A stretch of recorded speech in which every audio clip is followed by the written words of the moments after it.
So are you ready to PR yourself? We'll remove the mystery from all things PR, and we'll discuss everything from our top strategies to tips and tricks and everything that you can utilize to further enhance your brand or your message. I've been in media, I'm a journalist, and I'm also a publicist. I am Leah Frazier, CEO of Think3 Media, and your host for PR Yourself with Leah Frazier. Let's go.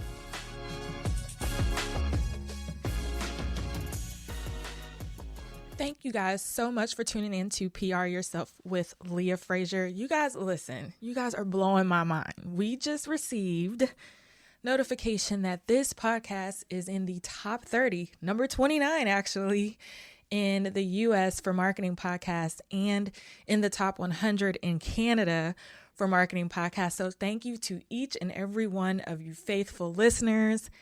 Thank you guys for sharing this out. Thank you for interacting with me. Thanks for sharing it on social media. We're just extremely grateful that this project has reached the levels that it has in such a short period of time. So thank you again. And I want you guys to just get interactive. Go on pryourselfwithleahfrazier.com. Leave me a message and let me know if you have an episode suggestion or there's something going on with your business that you want me to bring in the experts to help and tell you how to PR it better. Again, get involved. You're going to go to the link in my bio at the Leah Frazier on Instagram. And I have a whole list of things you can do. You can join our private Facebook group.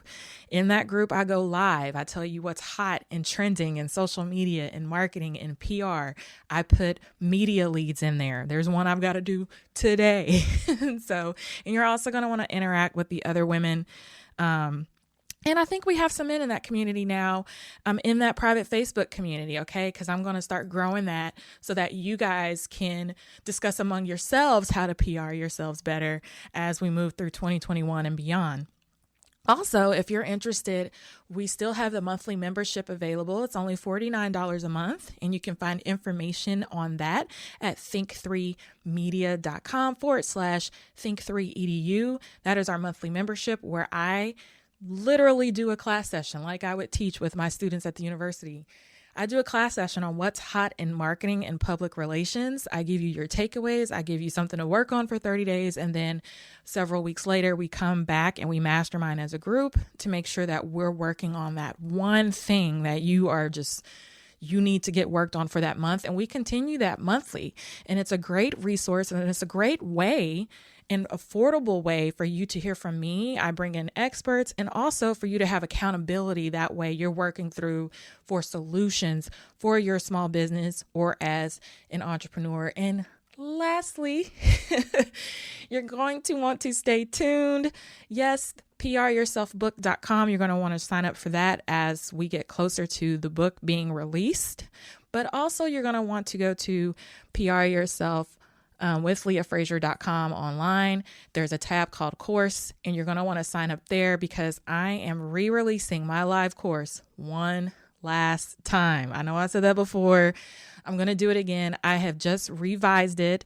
I've created a couple more modules, and it's really going to go into a little bit more of an organized depth on how you can earn free media and press coverage consistently for your small business and your brand. And again, it's super duper affordable, and I want to offer that to you guys. So thank you guys so much for tuning in and enjoy this latest episode. And I look forward to hearing from you all.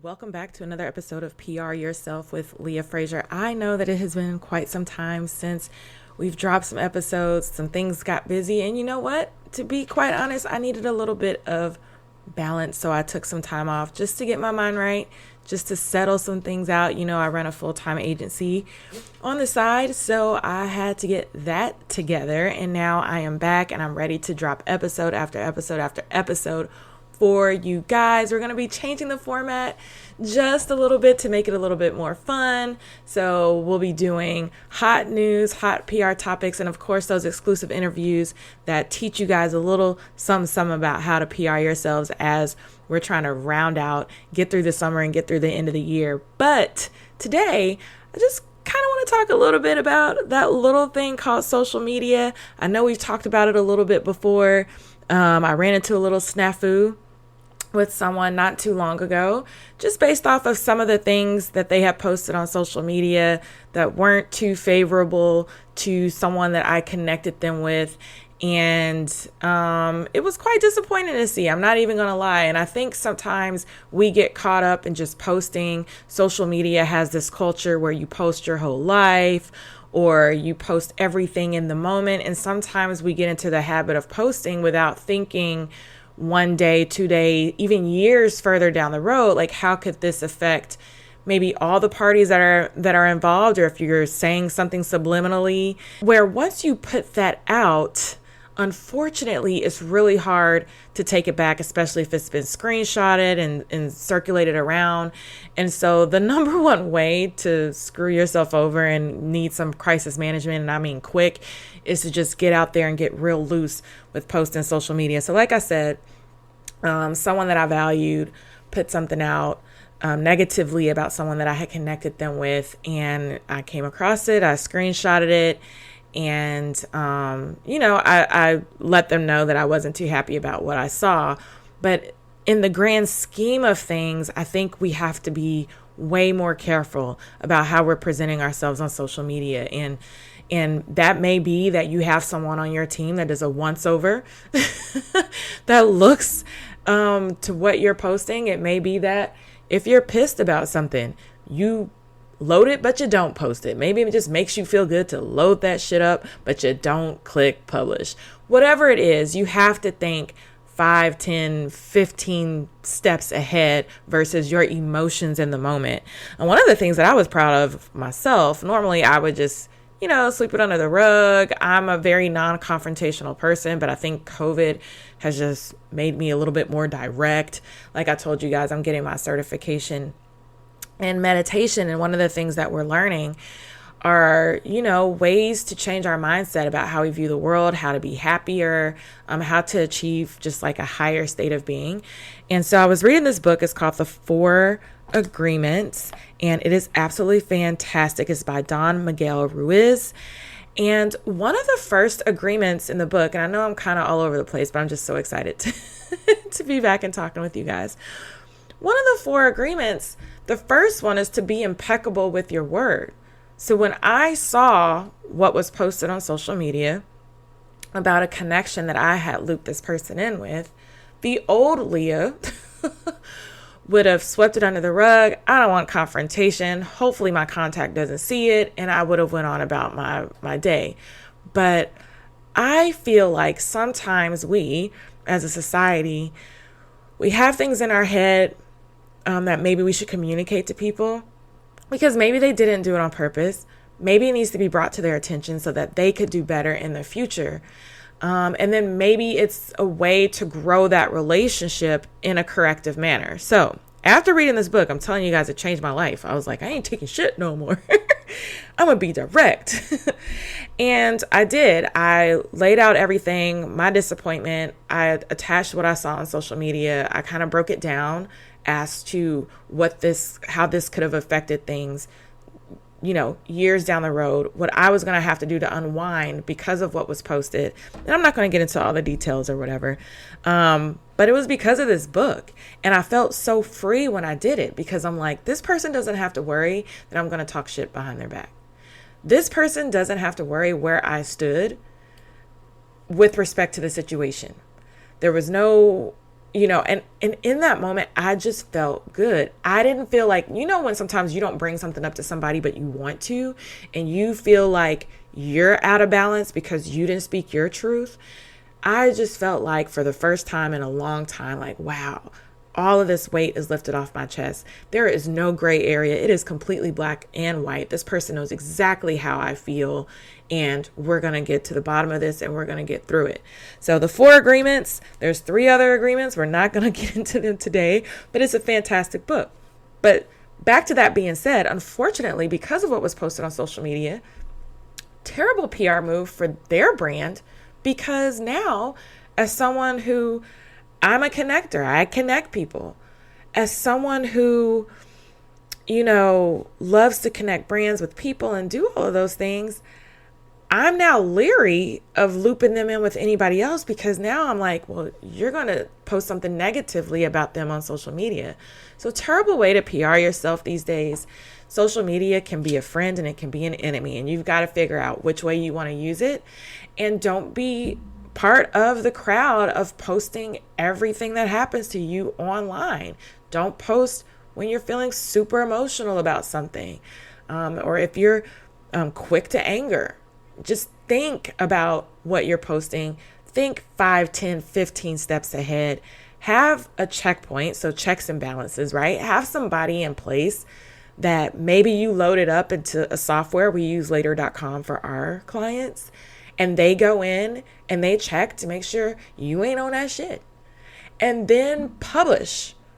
Put checks and balances in place, because this was a money deal that was lost. This is money further on down the road that will not be transferred to this brand because of the virtue of what they did. So you have to think of those things. And it is a great segue into our special guest. It was actually an interview that I did last month with Ed Zitron. He is a PR maven. I'm telling you guys, he has absolutely no filter. He is freaking hilarious. And what we end up talking about in this interview is, you know, we just got out of Juneteenth. There was a lot of situations circulating with social and racial equity. There's a lot of brands out there that are afraid of cancel culture. And you're trying to figure out, do I respond? If I'm PRing myself, does my brand respond to these issues, or do I not respond? And if I do respond in post, will it affect me negatively? Will my audience read the messaging in the way that it needs to be read? What are the consequences for my actions? And Ed breaks it down in this interview to a T. So if you're one of those people that has a brand, and in this world where we're in crisis and so many things are going on socially, and you're trying to figure out this cancel culture conundrum. Do I post? Do I not post? Do I sit back? Black square? No black square? Happy Juneteenth? In honor of Juneteenth? No Juneteenth.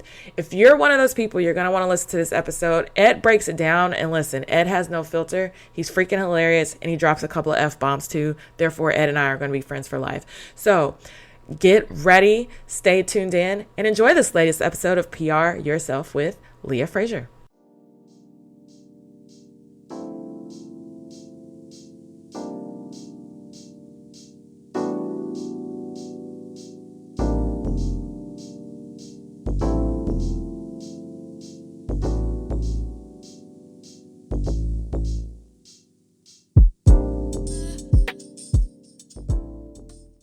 Back to another episode of PR Yourself with Leah Frazier. I have a veteran PR rock star hitting the show today, and he has been in this field for longer than a decade. Okay, so I need you to get your pen, your paper, all you guys that have your questions, because he is going to rock it out.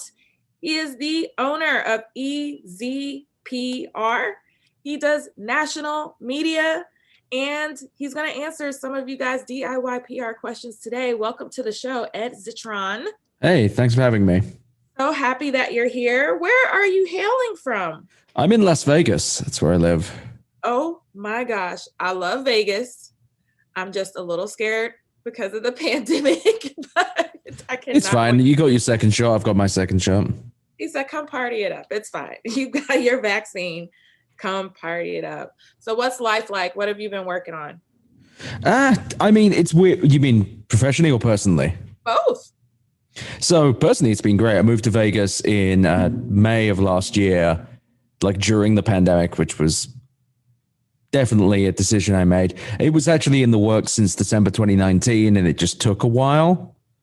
Mm-hmm. And my general thing is that it was definitely a challenging move, to say the least. Yeah. So professionally, it's interesting. So obviously the pandemic was difficult. I was just remarking on this to the boys that work with me.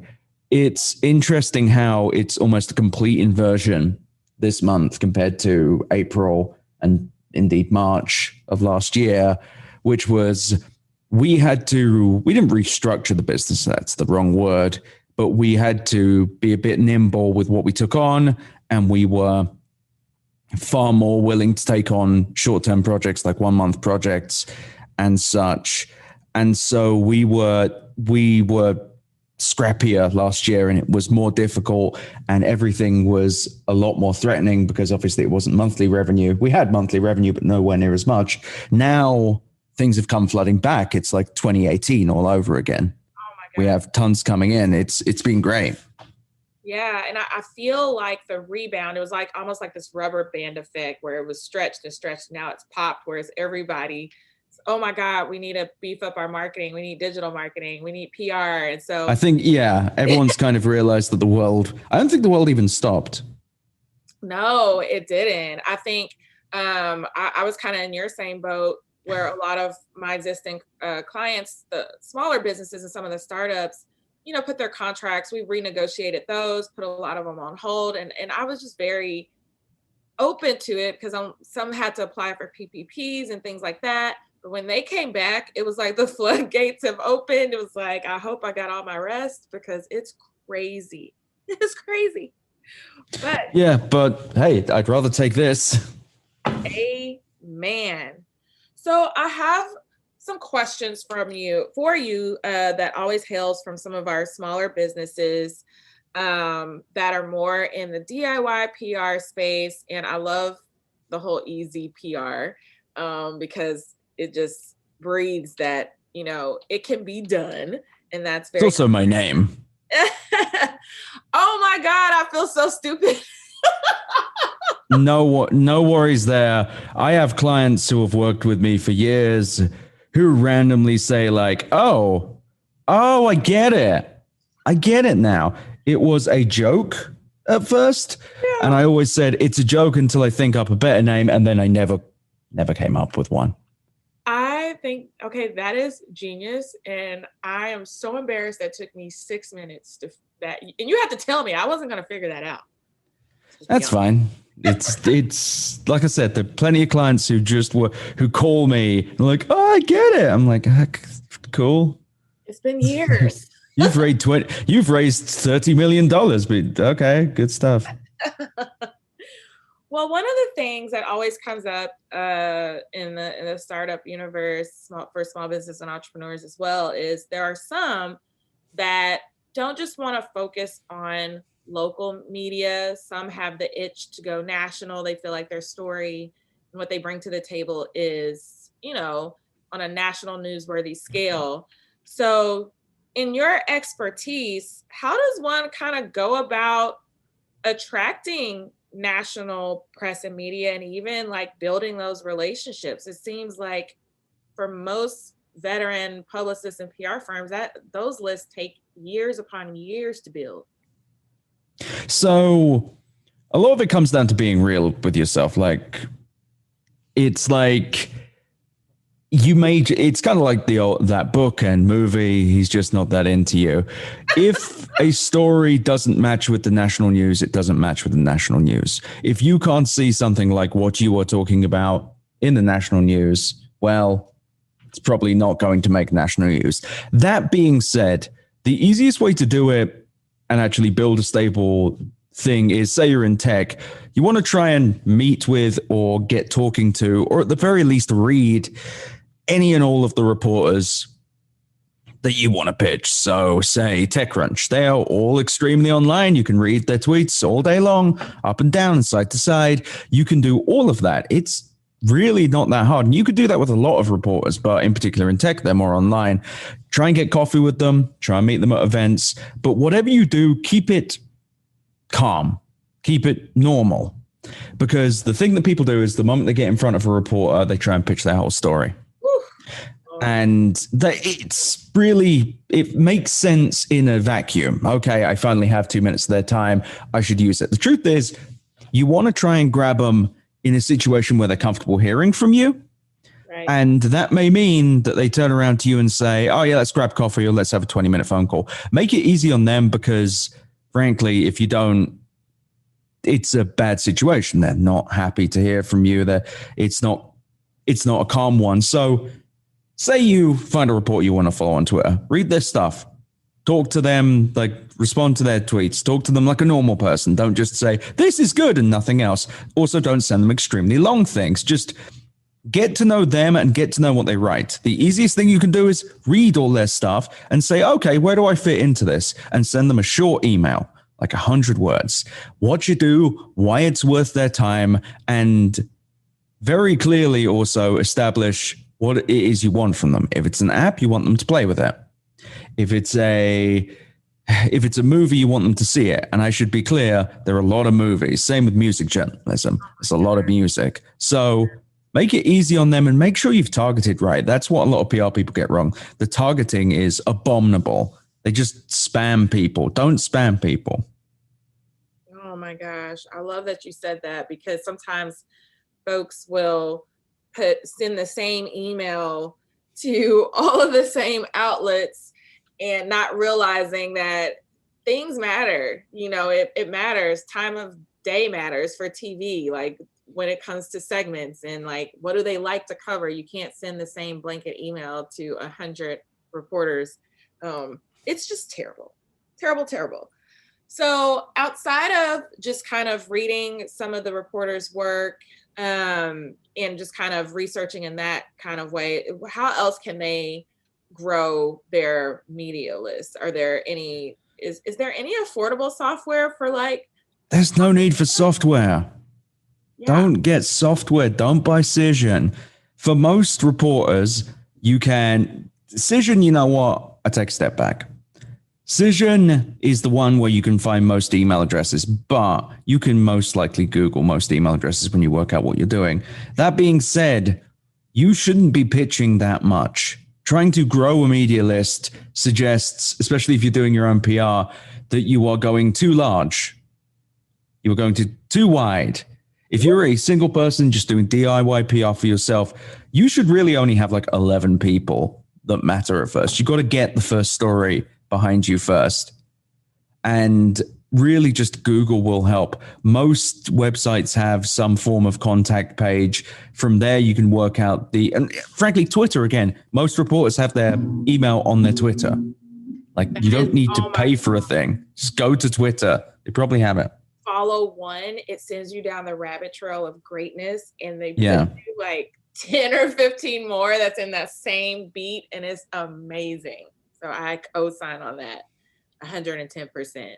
I love that advice, Ed. Like the 11, like just that rule, I think it keeps it manageable and compact and concise. So love, love, love that. Thank you all so much for tuning into this episode of PR Yourself with Leah Frazier. We're going to take a quick break, and I want to tell you about our sponsor, Branch Farms. You guys know that during the pandemic, I was dealing with a lot that had to deal with mental anxiety. I've been having to meditate. I've been having to find different sleep rituals so that I could sleep a little bit better, because it's just been a little bit stressful.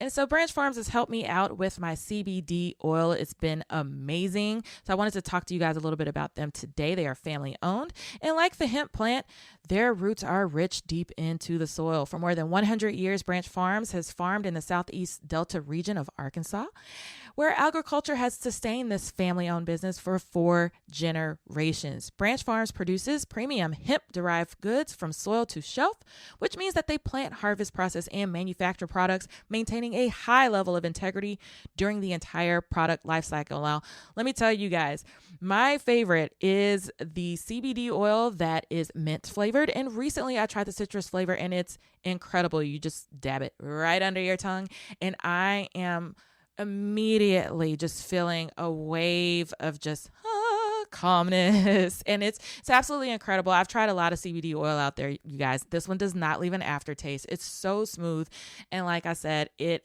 helps immediately. So just depending on whatever you need, there's a lot of different health benefits to CBD. I just want to give you guys the brand that I use, because I've tried a lot. Being a journalist, I've had to test a lot of products, and Branch Farms is the CBD oil company for me. They have a lot of other products, so you guys just need to check them out at Branch Farms. That's actually P as in Peter, HARM as in Mama, S as in Sam.com. So to purchase their full and broad spectrum CBD oil lines or learn more about their wholesale opportunities, including white labeling and vendor partnerships, go ahead and visit branchfarms.com. leah.com. We'll have that in the caption. And you can enter my code Leah15 for 15% off of your order.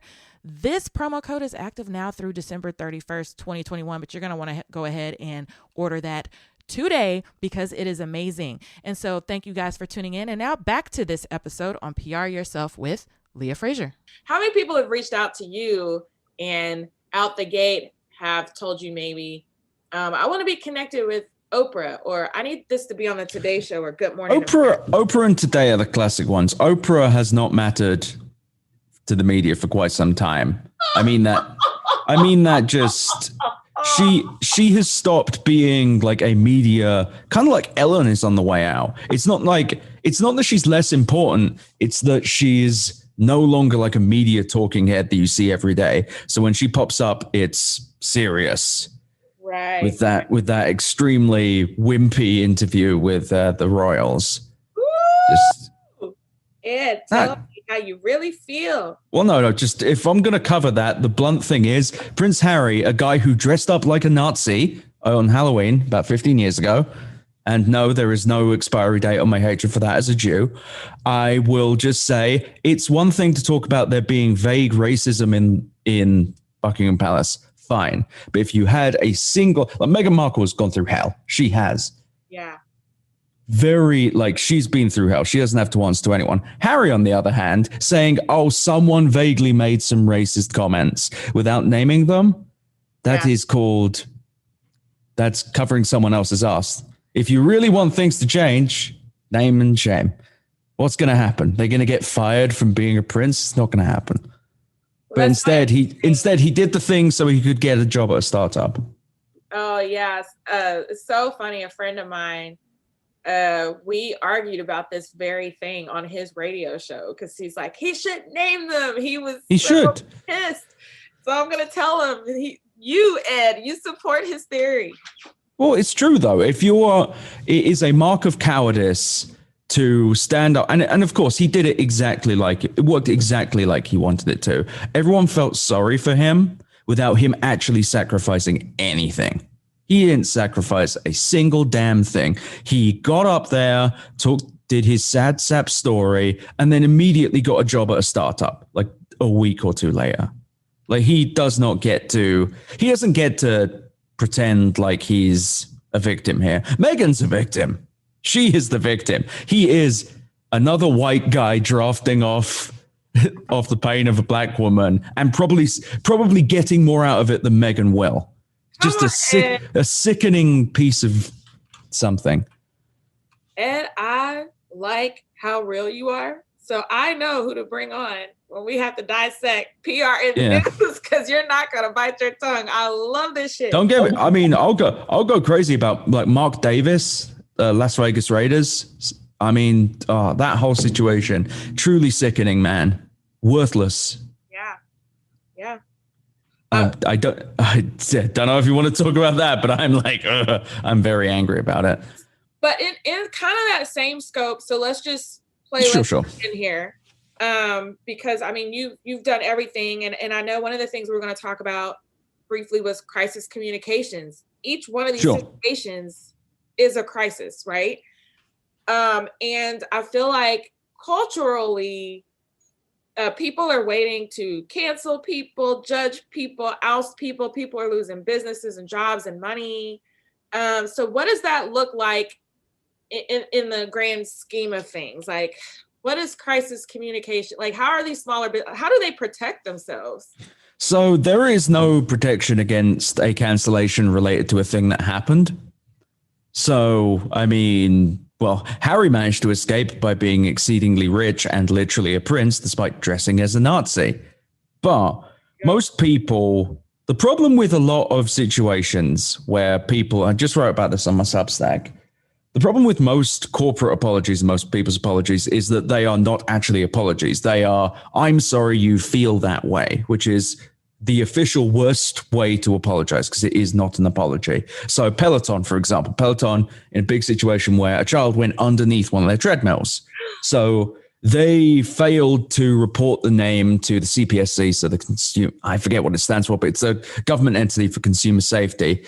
And they refused to name the person. They said, oh, it's because we wanted to protect user data, and they asked not to be named. So the CPSC actually subpoenaed them for it, because there you go. That's how you get it done. And Peloton then went on to say, oh, it was user error. They shouldn't be allowed under it. Now, perhaps that's not a cancellation. Perhaps that's not what you'd call an actual canceling. But within corporate PR, that's what's called a short-term investment for a long-term problem. They will eventually pay for this because a child died. They tried to they refused to do a recall, and they basically have said, it's their fault. It's your fault. And you know what? They're partially right. You shouldn't let a child near a giant treadmill. Sure. But at the same time, you shouldn't build a treadmill that creates a vacuum situation near where pets and animals could go. Right. Like, you shouldn't do that. So instead of doing a recall, instead of doing actually installing something to block it, whatever they could do, what Peloton has done is basically said, we're not doing anything. We don't need to. Now, long term, they're 100% going to be in trouble. They're going to have a real situation here because a child died and they pissed off the government now. So that situation is they did I'm sorry you feel that way about our treadmill, and that will long-term hurt them. With a lot of cancellations, so a lot of things where it depends on the kind of cancellation. If someone 15 years ago said a racist thing, which is, I think, happened with Teen Vogue recently, yep. That's one where it's, what are you actually dealing with? Do you say nothing? Nothing is a classic choice. Nothing is actually one of the safest things you can do. But realistically, you need to discuss it and say, I was a child. In that case, it would be, I was a child. The comments I made were those of a child, and they were disgusting. They were wrong then, and they're wrong now, kind of similar to what Disney's put in front of Aladdin, if you look on Disney Plus.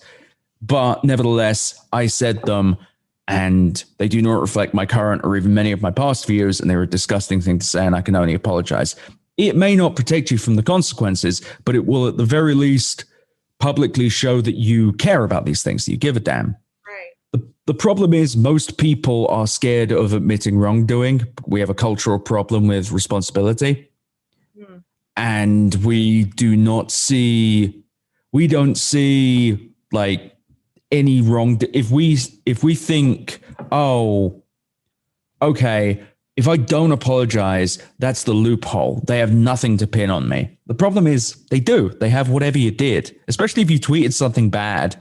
By saying, sorry, you feel that way, you're just putting things off. You're just antagonizing people more. People think that not apologizing is not being wrong, and that it's quite the opposite. It actually makes you more wrong.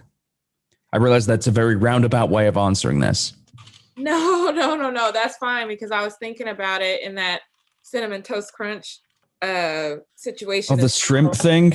Yeah, and when they came that guy turned out to be a real piece of crap. Yeah, it actually ended up backfiring on him. He got cancelled. Cancelled because generally when you're a huge bastard who's done terrible things, you shouldn't try and get that much attention. It is so funny because initially that's kind of what Cinnamon Toast Crunch did, was like, there's no way we put those. Well, did he actually? I never saw the conclusion. Did he make it up? I don't know the conclusion of that. I'm still waiting. Like, the last thing that I monitored on that case was it kind of backfiring against him, where now he's under all the fire because people dug up all the crap on him. Yes. And I was like you, where it's like, have your shit together before I am so glad that when I was dating, I'm happily married. When I was dating, I was just awkward, not like bad. I was just like not good at dating, and just like was pathetic more than anything. Just like didn't really date that much, which is great because there's nothing really to dig up there. Right. It's just like Ed asked to hold my hand and I said no. It's just like, aha, gotcha. No, but it's one of those things where the easiest way to not get canceled is to not do dumb shit, to not be racist, to not like be a sexist or horrible to people. And yeah, sure, there are going to be situations where people go out and they say things about you that didn't happen. The problem with, and those are problematic, those are troubling, because what do you do when someone says that? And there will be a court of public appeal. And if you truly did nothing wrong, all you can do is say what you said, and then that's it. Right. There are, like right now, there is a very big and very horrible situation with Deshaun Watson that I will not go into detail with, because lots of PR people are trying to deliberate over that. And that's one where it's like, stay away. There is a legal, like if any of the details are true, that's gruesome. And if they're not, it's crazy. But it's like, there's a lot of bad stuff going there. And a lot of people are trying to do amateur lawyer stuff. It's like, oh, Deshaun Watson got canceled. And it's like, not like there's some smoke there. Like, right, sure. Yeah. And it's like, the easiest thing you could do there is say, let it play out. Let justice be done. Stop trying to armchair lawyer him. And people are saying he's getting canceled. It's like, this isn't MJ12. This isn't the Illuminati. Like, calm down for a second. Like, this is very likely something very weird and bad happening.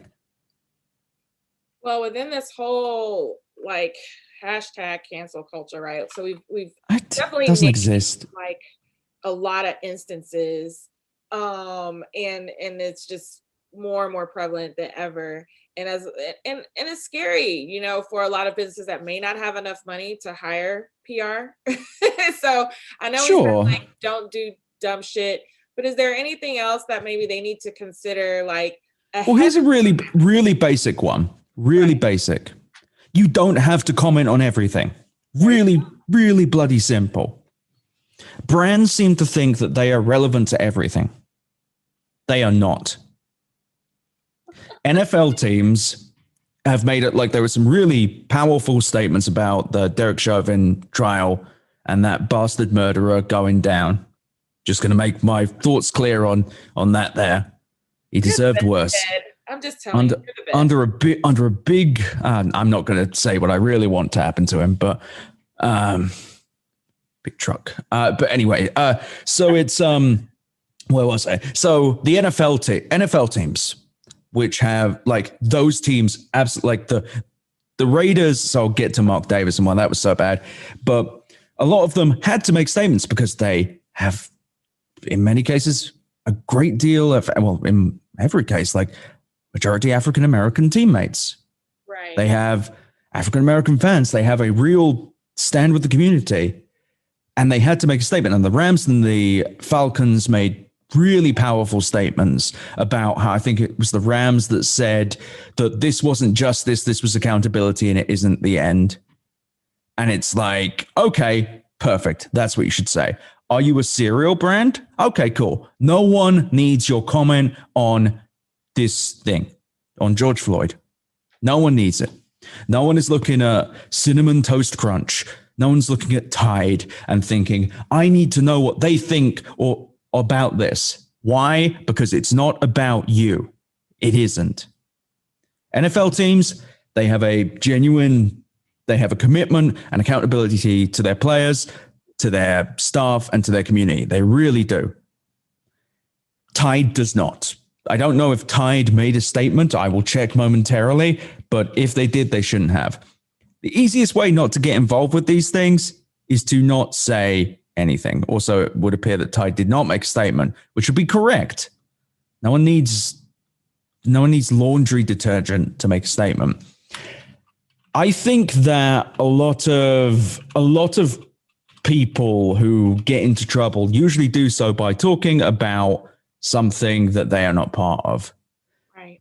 They want to get involved in politics. It's so easy to not bother. And I'm not saying, like, Ben and Jerry's, for example, made a statement on it. Ben and Jerry's, 50-50 on that one. They've made social justice statements before. Sure. Makes sense. Any sports teams make sense for that. Absolutely. Right. But let's see, we've got We've got Padilla, which appears to be a public relations agency making a statement. Why does a PR firm need to? I don't know. The NFL made a statement, and the NFL shouldn't have, because the NFL really doesn't need this kind of heat considering what they did to Colin Kaepernick. But generally, brands should stay away from this type of thing unless they have a real need to. If they have an African-American CEO, that makes sense to me. Right. Perfect sense. If you are yet another corporation with a crusty looking white guy, shut up. No one cares. And in most of these cases, there is no reason to make a statement. There's no reason to. People aren't looking to you. No one is looking to your brand to do it unless you have a real reason to. The Black Lives Matter, great example of just a cause that brands jumped on. And it was like, I don't understand why every single corporation and random, I say this as a white person, random white people who no one gives a shit if you are a yoga instructor who's white and you live in Newport Beach and what you think about, we all know you're white and you live in Newport Beach. I'm kidding. But if you're a random yoga instructor, you're like, Black Lives Matter. It's does not mean jack shit to me. I saw someone on Peloton the other day who had hashtag riding for George Floyd. And I just cracked up because it's of all the meaningless, stupid garbage, of all the virtue signaling horse shit I've ever seen, it's no one is looking at your profile and going, oh, thank you for riding for George Floyd, a black man who was murdered by a cop. Yeah, your Peloton's really fucking help it. Pardon me. But it's your relation to this situation is important. Not jumping on the hashtag Black Lives Matter thing does not say you don't care about Black lives. In fact, I would argue some brands, it might show a sensitivity to the fact that you're not relevant to the conversation. Right. And I think that is very important. So Padilla Communications, by the way, I retract my previous statement. They're irrelevant. They are headquartered in Minneapolis. So they have relevance. They have relevance to it. I would still argue that there are a lot of PR firms I've seen that are almost exclusively staffed by white people. And it's you don't need to get involved with this. Please don't do this. Just don't bother. It's so easy to not get involved. It doesn't mean you're a bad person. It doesn't mean you don't care. If you're irrelevant to a conversation, don't get involved, which is how I'm going to wrap Mark Davis into it. So Mark Davis, owner of the Las Vegas Raiders. So while all the other NFL teams were making statements, I should be clear, he is a white guy who looks like Tweedledee or Tweedledum, and he is an egg-shaped fella. He is an heir. He inherited about $500 million. He chose to make the statement. He ordered his social media team to put only one statement, and it said, I can breathe for 2021. So his justification was that George Floyd's brother said that the family can finally breathe. And he thought, that sounds nice. I'm going to say that. So this sucks on multiple levels. The biggest one being that cops outside after Eric Garner, who famously said, I can't breathe before being killed. The cops who were, I think, were outside City Hall in New York wore T-shirts that said, I can breathe, mocking the death of a black man. So just so we're clear, that was the statement that the Raiders also made. So Mark Davis then proceeded to, instead of saying, this sucks, I'm going to put up a real statement, he said he's not deleting it. It was his choice. He would feel very badly and apologize if the Floyd family felt bad, so not apologizing to anyone else, definitely not African Americans. And then he landed it by saying, I believe it has a lot of context. Chauvin was on George's neck for more than 9 minutes and was found guilty on all counts. And now his knee is fully off of his neck.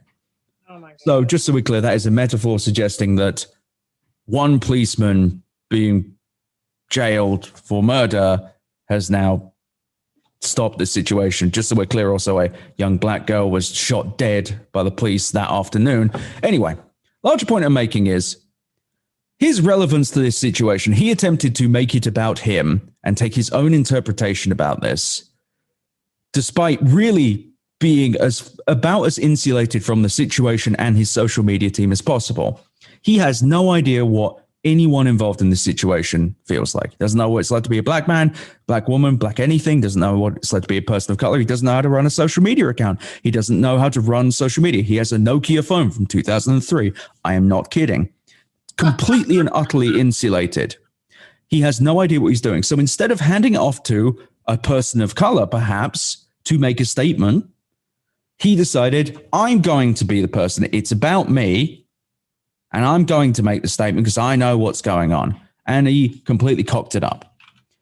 If you are not relevant to something, don't speak about it. If you think you are relevant to something, make sure you actually are. And the reason you are getting cancelled is probably because you chose to wade into something that you don't understand.